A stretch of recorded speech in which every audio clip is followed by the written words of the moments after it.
धनु राशि के दोस्तों नमस्कार। दोस्तों आज 14 अगस्त बृहस्पतिवार आपकी राशि के स्वामी का वार। दोस्तों आपको अभी ज़िंदगी में कुछ सावधानियां बरतने की ज़रूरत है। ग्रहों की मजबूती बनी हुई है लेकिन फिर भी सावधानियां तो बरतनी ही होगी। आर्थिक स्थिति भी आपकी सुधार की तरफ है लेकिन आपको इस समय अपनी आमदनी को ज़्यादा बढ़ाने के प्रयास ईमानदारी से करने की ज़रूरत है। इसमें कोई कोताही ना बरतें तो ज़्यादा अच्छा रहेगा। दोस्तों अपने मन से भय और अहम को दूर भगाएं। आप ध्यान रखें कि आपके रिश्तों के बीच कोई गलतफहमी ना पनपने पाए। अपने सगे संबंधियों से दूरियां बनाना आपके हित में नहीं है। इस समय रिश्तों को संभालते हुए आगे बढ़ें। कामयाबी आपके इंतजार में है। यह समय आपका है। हर मोर्चे पर कामयाबी पाने का प्रयास आपको करना चाहिए। बृहस्पति देव का चमत्कारी प्रभाव देखने को मिलेगा। आप इस कृपा को बनाए रखने के लिए तैयार रहना चाहिए। दोस्तों शेयर बाजार या सट्टा बाजार में सोच समझकर ही निवेश करने की जरूरत है, क्योंकि मार्केट के उतार चढ़ाव में कहीं धनु राशि के लोग नुकसान ना खा बैठें, इसलिए थोड़ा सोच समझकर संभल कर चलें। कुछ दोस्तों का फ़ोन और मैसेज आए कि उनको शेयर बाजार में बहुत ज़्यादा नुकसान हो चुका है अब तक। दोस्तों मैं तो पिछले कई सालों से आपको कह रहा हूं कि कोई भी निवेश धनु राशि वाले करें तो सोच समझकर ही करें और बहुत बड़ा निवेश ना करें।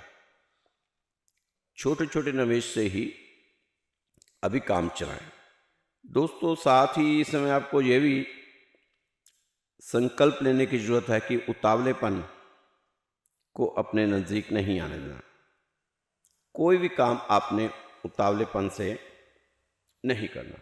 इस समय ऐसा माहौल बन रहा है आपके कार्य क्षेत्र में कि आपके कैरियर को कुछ अनचाहा बदलाव देखा जा सकता है।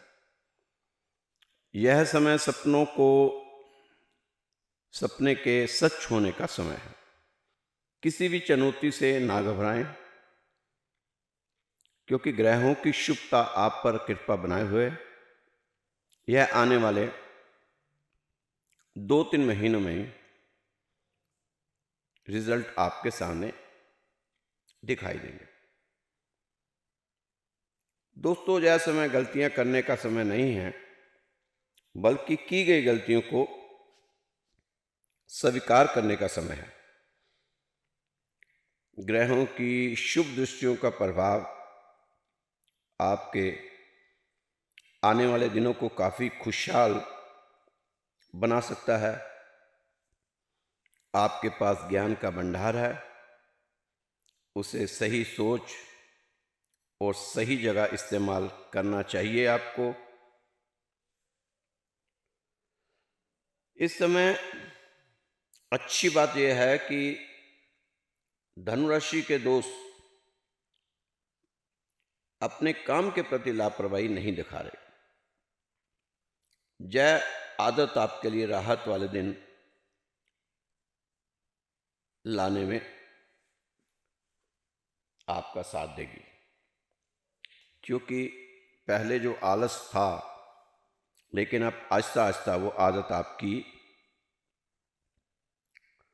बदलती जा रही है। दोस्तों जीवन की भाग दौड़ में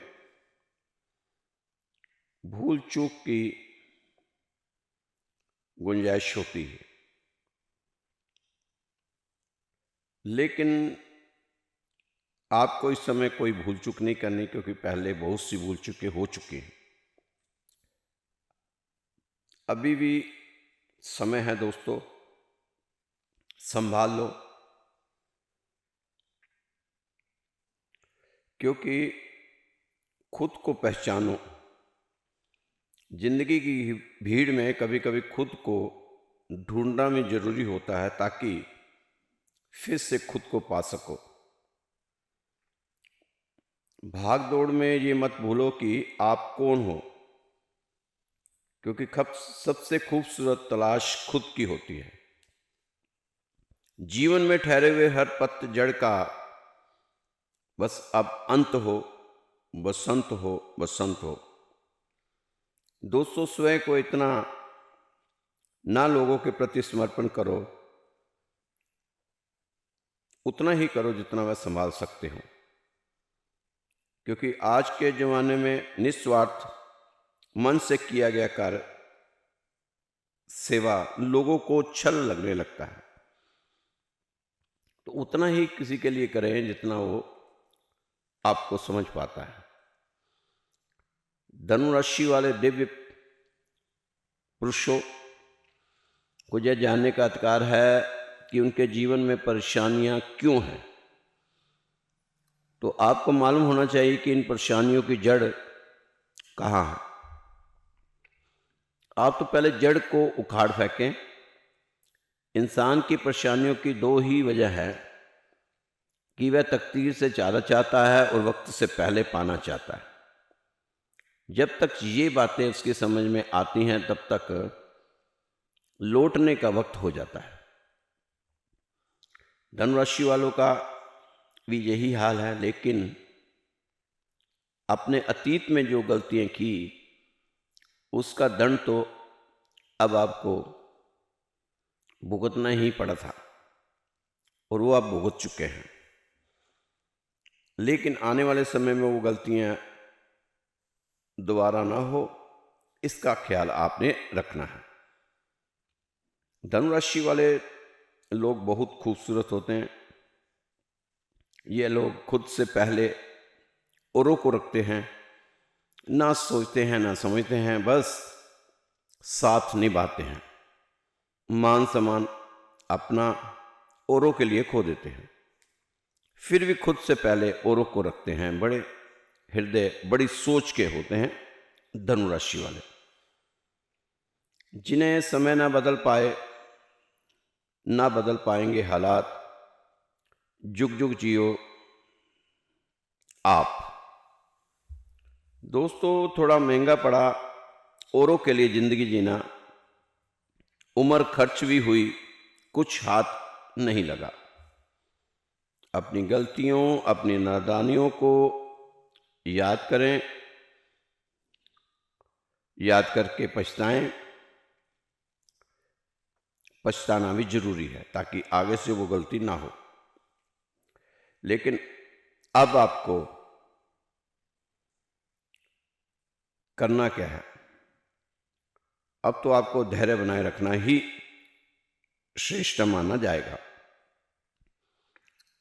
आज जब आप खुद को आईने में देखते होंगे, अपना चेहरा, आंखों में कुछ सवाल तो उठते ही होंगे। दिल पूछता होगा कि तू आखिर खुद को कब तलाशेगा। जिंदगी की भीड़ में तू अपने आप को खो चुका है, यह सच है। तो दोस्तों, अपने आप को तलाशें, आगे बढ़ें। इस समय एक काम और कीजिए, अपने सभी दुख, चिंता, परेशानियां भगवान के हवाले कर दीजिए, जो बार बार आपको बताता हूं। फिर आप देखें, भगवान आपको जिंदगी में सब कुछ बदल कर देगा। भगवान कहता है कि क्या मैं तुझे यूं ही कष्ट में लाता हूं? नहीं, मैं तुझे सजा देने के लिए नहीं, बल्कि निखारने के लिए जमाता हूं। क्योंकि भगवान आपको उससे भी बेहतर बनाना चाहता है जितना आप सोच सकते हो। भगवान कहते हैं कि मैंने ही तुझे बनाया है, मैं ही तुझे संभालूंगा, मैं ही तुझे संवारूंगा। यह तकलीफें हमेशा के लिए नहीं हैं, बस तू मुझ पर भरोसा तो रख, मुझ पर भरोसा रख कर तो चल। इस समय धनुराशि वालों की आंखों में वो आंसू है जो किसी के भी सामने बहा नहीं सकते।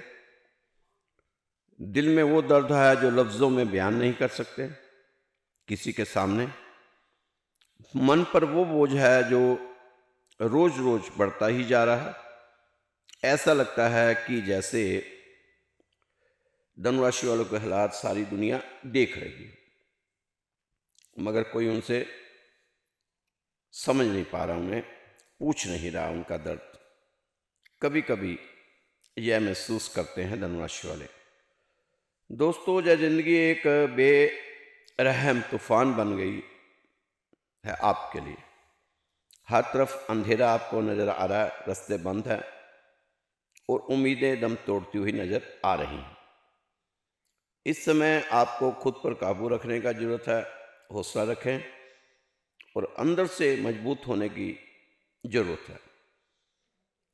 इस समय कोई भी जल्दबाजी ना करें, क्योंकि भगवान आपको जल्दबाजी से रोक रहा है। इस समय भगवान की मर्जी से ही चलें, वो आपको कभी अकेला नहीं छोड़ेंगे, क्योंकि भगवान आपके साथ हैं। आपने भी देखा कैसी कैसी हालातों से आपको निकाल के लाए हैं। दोस्तों, 4 दिन की जिंदगी में कितना धोखे खाते हो, कितने लोगों की बेईमानी सहते हो, क्या पा लेते हो, हाथ क्या लगता है? कुछ भी तो नहीं लगता। हाँ, चालबाजियों से अपना सब कुछ गवा देते हो। जो सरलता लेकर आए थे जगत में, वो भी गवा देते हो दूसरों के कारण, कि दूसरे आपको अपने जैसा बना देते हैं। जो है पर्याप्त है, ऐसे बात में डुबकी मारो। जो है जरूरत से ज़्यादा है, ऐसे परितोष को संभालो।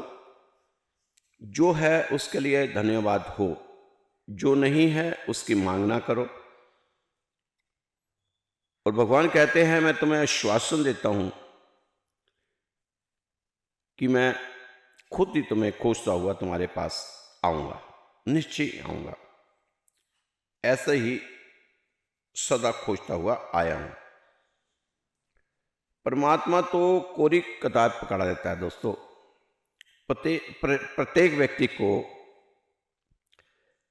फिर चाहो उसमें गालियां लिखो, चाहे गीत लिखो, वो तो आपको एक कोरी किताब दे देता है। चाहे कांटों की तस्वीर बनाओ, चाहे फूलों को सजाओ, सब आपके हाथ में छोड़ देता है परमात्मा। जीवन की पूरी स्वतंत्रता तुम्हें देता है। तुम्हारा जीवन तुम्हें दे देता है, क्षमता दे देता है, ऊर्जा दे देता है, अवसर दे देता है, समय दे देता है। फिर कहता है, अब तुम इस जीवन में जो भी बनना चाहो बन जाओ। यदि कोई व्यक्ति बुद्ध होना चाहता है तो बुद्ध हो जाए। यदि कोई व्यक्ति चंगेज खां होना चाहता है तो चंगेज खां हो जाए। यदि कोई व्यक्ति कृष्ण होना चाहता है तो हो जाए। और यदि कोई व्यक्ति कुछ बुराइयों वाला आदमी होना चाहता है तो वो खुद को समझे। अवसर दोनों को बराबर ही देता। दोस्तों, जब जीवन हाथ में है, ऊर्जा है, उमंग है, कुछ कर गुजरने की समर्थ है, चुनौतियां लेने का साहस है, तब आप पर्वत चढ़ सकते हो, तब चढ़ो। तब आप सागर तैर सकते हो, तब तैरो। तब क्या फायदा जब अस्थि पंजर हो जाएंगे, समर्थ नहीं रहेगा, तो उस समय आप क्या करेंगे? इसलिए अपनी क्षमता को इस्तेमाल करें। क्षमता तो एक ही है, चाहे पाप कर लो चाहे पुण्य कर लो, ऊर्जा तो एक ही है। चाहे शाश्वत को खोज लो, चाहे क्षण भंगुर में गवा दो। जब जीवन हाथ में है तो इसे संभालो। तो दोस्तों, अपने जीवन को संभालते हुए आगे बढ़ो। एक छोटी सी कहानी है, पहले हो सकता है सुना चुका हूँ, भूल गया हूँ, बहुत दिन हुए। बहुत से लोग नए भी जुड़े हैं हमारे साथ, धनुराशि वालों के साथ, उनके लिए भी ये कहानी बहुत फ़ायदा दे सकती। दिल्ली के लोधी गार्डन में एक लड़का शाम के समय एक बेंच पर बैठा हुआ था। बहुत ही परेशानी की हालत में था। दूर से देखने से मालूम होता था कि यह परेशान है। परेशान ही नहीं, बहुत ज़्यादा परेशानी की हालात में। कभी बेंच पर बैठता, फिर थोड़ा टहलता, फिर बैठ जाता। बहुत दुखी था, बीच बीच में जोर जोर से रोने लगता। तभी उसके पास उधेड़ उम्र का एक व्यक्ति आया। अच्छे साफ सुथरे कपड़े पहन रखे थे। वही बेंच पर उसके पास बैठ गया और उसकी परेशानी का कारण पूछा। लड़के ने कहा कि मैं बहुत परेशान हूं, मैंने उधार लेकर एक व्यवसाय किया था, लेकिन मेरा वह व्यवसाय फेल हो गया, जिससे मेरा उधारी का 5 लाख रुपया डूब गया है।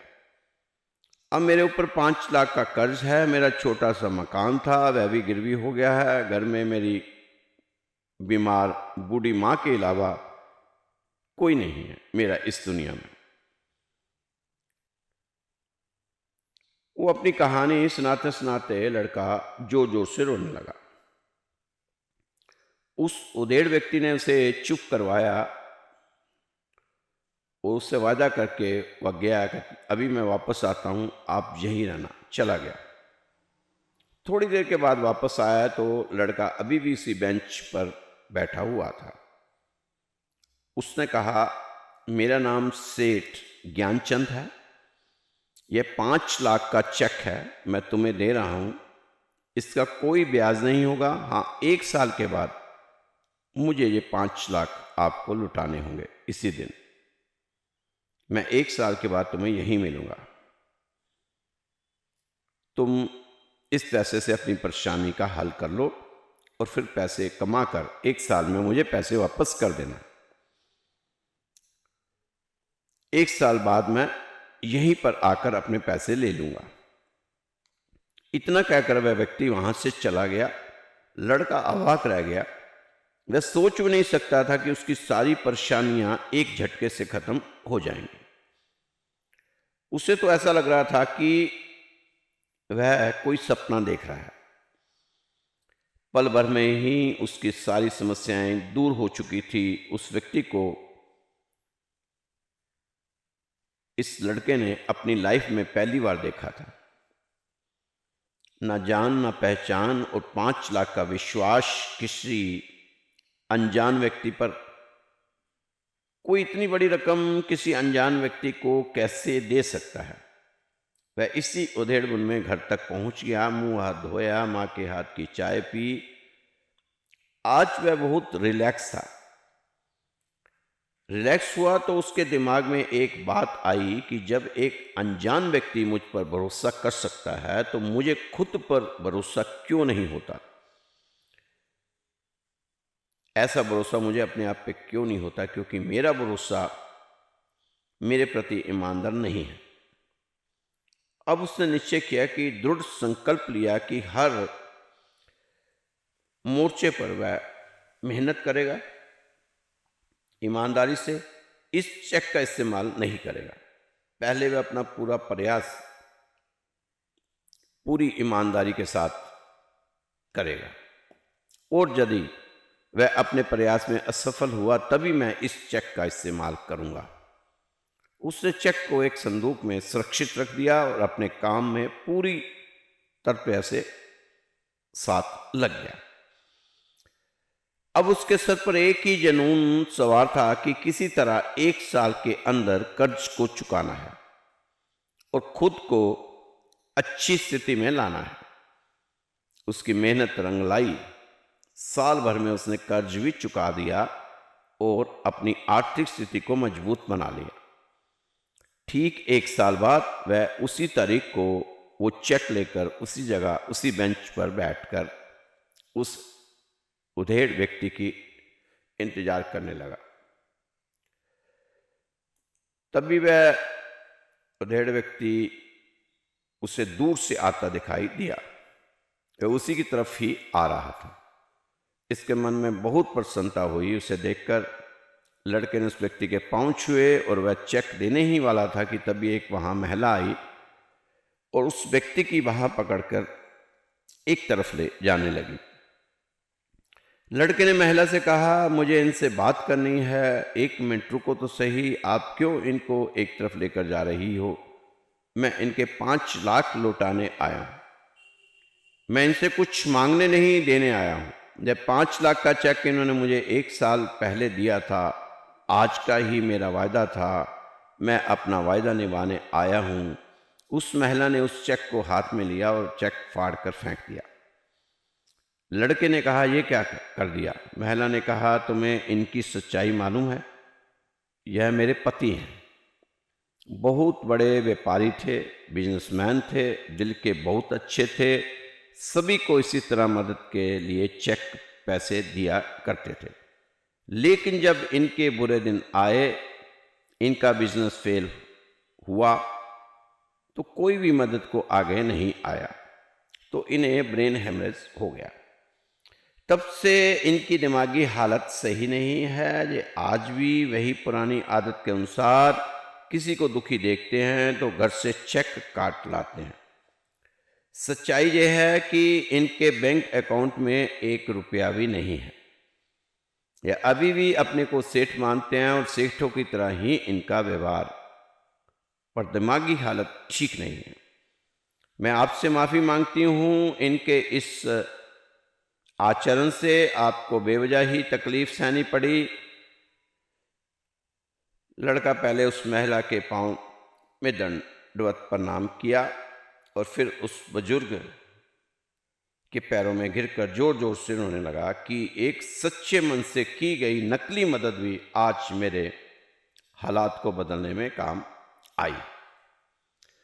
लड़के ने महिला से कहा, क्या आप को मैं माँ कह सकता हूँ? हाँ बेटा, घर चलो। लड़का उनके घर उनके साथ चल पड़ा। घर पहुंचकर उस महिला ने चाय बनाने के लिए रसोई में गई। जब वह चाय बनाने गई तो वहीं टेबल पर एक बिजली का बिल रखा था, साथ में उसके नोटिस लगा हुआ था कि अगर 7 दिन के अंदर अंदर बिल नहीं जमा करवाया तो बिजली काट दी जाएगी। उस लड़के ने उस बिल की फ़ोटो खींच ली, चाय पी, दोनों का आशीर्वाद लिया, आंखों में आंसू और भरा हुआ मन लेकर उस मकान से बाहर आया। बाहर आते ही उसने सबसे पहले उन भगवान रूपी व्यक्ति के घर का बिजली का बिल अपने से ही चुकाया। वापस आकर अपनी माँ को उस व्यक्ति का किस्सा सुनाया और प्रण लिया कि मेरा अब एक परिवार नहीं, मेरे 2 परिवार हैं, अब मुझे डबल मेहनत करनी है। दोस्तों, कहानी बहुत सी छोटी सी है, लेकिन इससे हम बहुत सी चीज़ें सीख सकते हैं। आप अपनी समझ से ज़रूर कमेंट करें किस कहानी से आपने क्या सीखा और इस कहानी को और अच्छे ढंग से हम कैसे सुना सकते हैं किसी को। दोस्तों, कई लोग आजकल यही कहते घूम रहे हैं कि मैं परमात्मा को बहुत मानता हूँ, परमात्मा की बहुत पूजा पाठ करता हूँ, फिर मुझे तकलीफ क्यों है, कष्ट और दुख क्यों है? दोस्तों, मैं पूछता हूँ, कहाँ लिखा है, किस शास्त्र में लिखा है, किस वेद में लिखा है, किस पुराण में लिखा है कि जिसके साथ परमात्मा है उनको कोई दुख तकलीफ नहीं होगी, कष्ट नहीं होंगे, चिंताएं नहीं होंगी, भय नहीं होगा? बताओ कौन से ग्रंथ में, शास्त्र में, पुराण में लिखा हुआ? परमात्मा ने कभी नहीं कहा। क्या कभी किसी ग्रंथ ने वायदा किया आपसे कि तुम मुझे पढ़ोगे तो तुम्हें दुख नहीं आएगा? अगर किसी रास्ते में जाने से अगर आपको कोई तकलीफ नहीं है तो समझ जाना ये गलत रास्ता है। सिर्फ ये वायदा है कि मैं उन समस्याओं में तुम्हारे साथ खड़ा हूँगा। ये ग्रंथ आपसे वायदा करते हैं। आपको आपके गंदे स्वभाव से निकालकर अपने स्वभाव में ले आए। यही गीता का ज्ञान है, यही बाकी ग्रंथों का ज्ञान है जो अर्जुन को भगवान ने सुनाई थी गीता। मंदिर में जाओगे, परीक्षाओं के लिए तैयार हो जाओ। स्कूल में जाते हो ना, तो 3 महीने में परीक्षा होती है, फिर साल में एक बार फाइनल परीक्षा। तो वही परीक्षाएं चल रही हैं। अगर भगवान को मानोगे तो परीक्षा तो लेगा ही लेगा। दोस्तों, दुख उठाते हो और धीरज धरते हो तो यह परमात्मा को भाता है। तो इसलिए आप कष्ट उठाते हुए, धीरज रखते हुए आगे बढ़ते जाएं। परमात्मा आपको हौसला दे रहा है। ये बहुत बड़ी बात है कि आप परमात्मा के सुरक्षा चक्र के भीतर हैं। परमात्मा का सुरक्षा चक्र आपको कहाँ कहाँ से बचाकर यहाँ लेके आया। दोस्तों, लाइफ में जब आपको कभी ज़िंदगी में बहुत बड़ा झटका लगे तो मन ही मन सोचना कि भगवान चांस दे रहा है कुछ करने के लिए, कुछ बड़ा करने के लिए। और ये चांस सबको नहीं मिलता। आपको मिला है तो आप भगवान का धन्यवाद करो और इस चांस को अचीव करो। हाथ से निकलने मत देना। आपको अपने जीवन में छोटे छोटे टिप्स फॉलो करते हुए अपना जीवन जीने का प्रयास करना चाहिए। एक तो आप अपनी ज़िंदगी को आराम से जीना शुरू करो, जैसी भी है, शांत रहो, दुखी होने की जरूरत ही नहीं है। सबसे मेन बात है कि अपने आप से इतनी उम्मीदें है, ज़्यादा उम्मीदें ना पालो। वो उम्मीदें ना पालो जो आप पूरी ना कर सको या पूरी नहीं हो सकती। दूसरा, अपने आसपास 3-4 लोग ऐसे रखें जो आपको मोटिवेट करते रहें, जो कायदे को मानने वाले हों। छोटे छोटे टारगेट लेकर चलो। छोटा छोटा कंपटीशन जीवन में रखिए। एकदम से लंबी छलांग ना लगाएं। यह बड़ी लंबी यात्रा है, एक झटके में नहीं होती, बहुत छोटे छोटे टारगेट से पूरी होती है। छोटे छोटे कदम, छोटे छोटे प्रयास आप करते हुए आगे बढ़ते जाएं, आपको उसका पॉजिटिव रिजल्ट मिलेगा। ज़्यादा उछल कूद, ज़्यादा भाग दौड़ करके आप देख चुके हैं, अब आपको समझ जाना चाहिए। दोस्तों, ये था आपका आज का राशिफल। और आप अपने जीवन को जैसे प्रभु चाहता है वैसे जिए।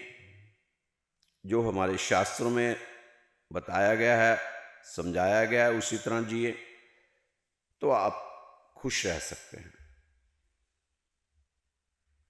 तो ये राशिफल आपको श्री राधेश्याम मंदिर द्वारा बताया जाता है। अगर आप चाहते हैं कि इस हमारे राधेश्याम मंदिर में आपके लिए अरदास लगाई जाए, तो आप अपना नाम, अपना गोत्र और अपना स्थान वो हमें लिख दीजिए, लिख कर भेज दीजिए व्हाट्सएप नंबर पे। मैं आपको देता हूँ व्हाट्सएप नंबर अपना। और अरदास मंदिर में सुबह शाम लगाई जाएगी आपके लिए। उसका आपको फ़ायदा भी मिलेगा। काफ़ी लोग लगवा रहे हैं, लोगों को फ़ायदा भी हुआ, क्योंकि निस्वार्थ से किसी के लिए